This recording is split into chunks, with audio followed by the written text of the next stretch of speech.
அன்பும் அரணும் திருவள்ளுவம்.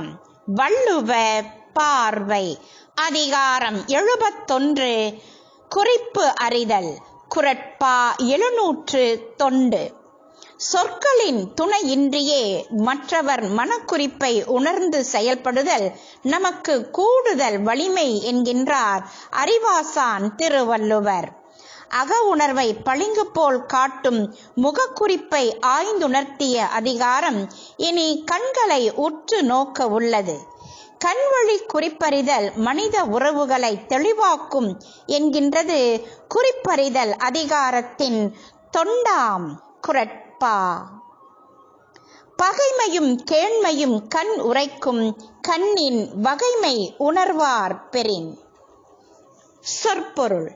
பகைமையும் எதிரியான் தன்மையும் கேண்மையும் நட்பு தன்மையும் கண் உரைக்கும் விழி சொல்லும், கண்ணின் பார்வையின் வகைமை வேறுபாட்டின் தன்மை உணர்வார் அறிவார் பெறின் பெற்றிருந்தால். கருப்பொருள்.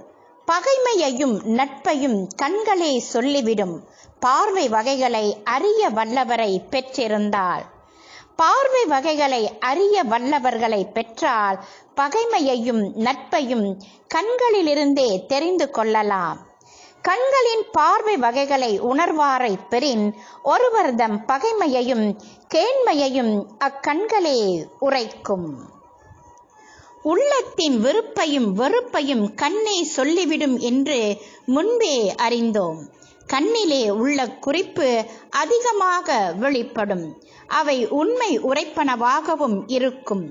குறிப்பறித்திறன் பெற்றோர் பிறரின் பார்வை வேறுபடுவதை கொண்டே அவர்தம் மனக்கருத்தை அறிந்து கொள்வர். பகைமையையும் நட்பையும் கூட பிறர் கூறாமலேயே அவர்களின் கண்கள் காட்டும் குறிப்புகளினால் கண்டுணர முடியும் என்கின்றது குறள். எதிரில் இருப்பவர் வாய்மையாளரா, பொய்யரா, தன்னம்பிக்கையாளரா, நேர்மையாளரா, பகைமை கொண்டவரா, கேண்மை வேண்டுபவரா என்பதனை அவர்களின் கண்கள் வழியே அறிந்திட இயலும். கண்களின் மெய்ப்பாடு போன்ற திறப்பாடுகளை அறியக்கூடிய வல்லுநர்களை பெறுதல் அரிது என்பதுவும் வள்ளுவ கூற்றே. கண்களை நோக்கியே கண்களின் வகைமை அறிவாரால் பகைமையையும் நட்பையும் கூர்ந்தறிய முடியும். பகை வராமல் தடுப்பதற்கும் நட்பு நாடுவதற்கும் குறிப்பறி ஆற்றல் துணை செய்கின்றது. பேசும் பொழுது கேட்பவர் பார்வையை விளக்குபவராக இருந்தால் அவரது விருப்பமின்மையையும் வெறுப்பையும் உணரலாம். கண்களை நேருக்கு நேர் நோக்கியே பேசுவாரானால் நம்மீது அவருக்குண்டான விருப்பத்தையும் ஈடுபாட்டையும் உணரலாம். கண்கள் சிவந்திருந்தால் சினத்தினையும் பொலிவுடன் இருந்தால் இணக்கத்தினையும் கூட அறிந்து கொள்ளலாம். பிறரின் பார்வையால் அதன் வகைமை உணர்வார் வல்லமையாளர். பகையும் நட்பும் வகையாய் உணர்த்துவது கண். பகைமையும் கேண்மையும் கண் உரைக்கும், கண்ணின் வகைமை உணர்வார் பெறின்.